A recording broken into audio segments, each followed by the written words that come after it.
جو لوگ جماعت اسلامی CIA کے پرانے گانے زید کی نئی آواز میں سننے اور واہ واہ کرنے کے شوقین ہیں تو ان کا عالم یہی ہے کہ پھول کی پتی سے کٹ سکتا ہے ہیرے کا جگر، مگر مرد ناداں پہ کلام نرم و نازک بے اثر۔ لیکن حق یہی ہے کہ زید ایک جھوٹا انسان ثابت ہو چکا ہے، اور میرا دعویٰ ہے کہ یہ بندہ ہرگز اپنے جھوٹے بیانات کو ثابت نہیں کر سکتا، اور اگر واقعی یہ مرد کا بچہ ہے تو شوق سے آئے تو انشاءاللہ سب کو معلوم ہو جائے گا کہ زید کتنے پانی میں ہے۔ معلوم نہیں کہ اس خپتی و نیم حکیم کو کس نے دفاعی امور کا ماہر کہہ دیا۔ جو جاہل جدید حربی امور کی الف بے سے نابلد ہے وہ دفاعی ماہر بن کر قوم کو امریکہ اسرائیل سے لڑنے کا کہہ رہا ہے، جبکہ آج کی روایتی جنگیں تیر و نیزے کی نہیں ہے کہ فوجیں آمنے سامنے آ کر لڑیں۔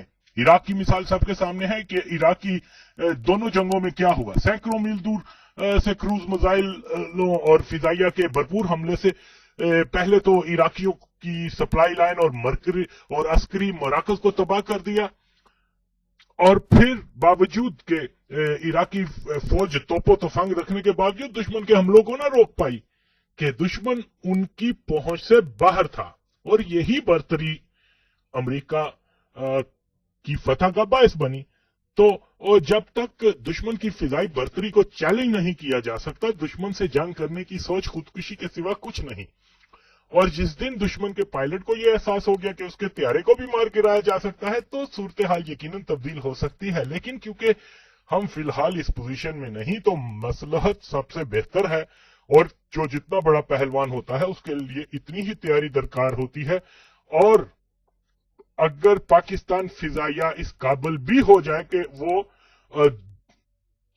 دشمن کو چیلنج کر سکے تو امریکی آسانی سے سعودی عرب اور خلیج کی ریاستوں سے پاکستان کا تیل صرف ایک فون کر کے بند کروا دے گا کہ پاکستانی طیارے پرواز ہی نہ کر سکیں۔ زائد تم کو خوش ہونا چاہیے کہ تم پاکستان میں اپنی تمام تر بدحواسیوں دروغ گوئیوں کے باوجود ایک دفاعی امور کے ماہر کہلواتے ہو، اور میڈیا تم پر بہت مہربان ہے۔ ایسا تو نہیں کہ تم نے زرداری کو 10 کی بجائے 20 یعنی سمجھدار کے لیے اشارہ کافی۔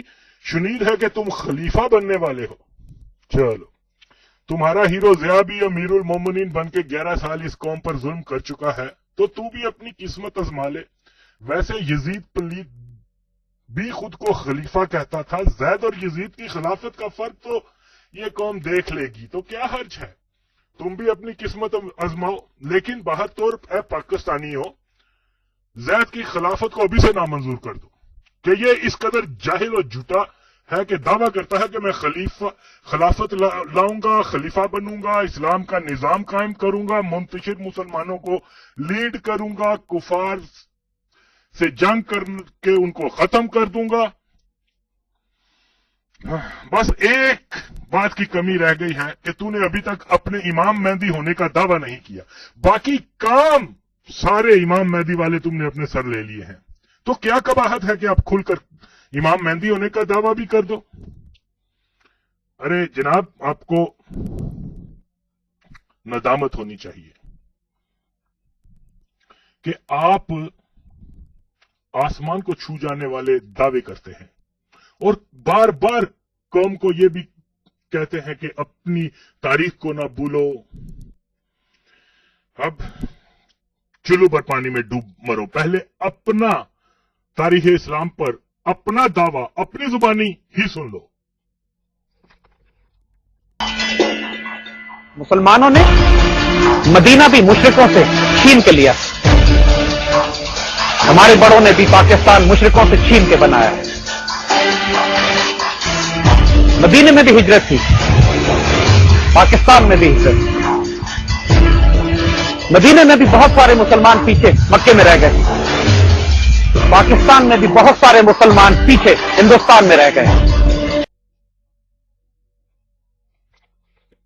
جی تو مستقبل کے خلیفہ صاحب، اتنا بڑا جھوٹ بولنے پر بھی تم مسلمانوں سے، پاکستانی قوم سے معافی طلب نہ کرو تو پھر تم جیسا ڈھیٹ اور گھٹیا انسان پوری دنیا میں نہیں ہوگا۔ جا پھر سے تاریخ اسلام کا سبق یاد کر کے آ، تو تم کو معلوم ہوگا کہ جب اللہ نے نبی محمد صلی اللہ علیہ وسلم کو ہجرت کا فرمایا تو اس دوران اہل مدینہ نے مسلمانوں کو اپنے پاس آنے کی دعوت دے رکھی تھی۔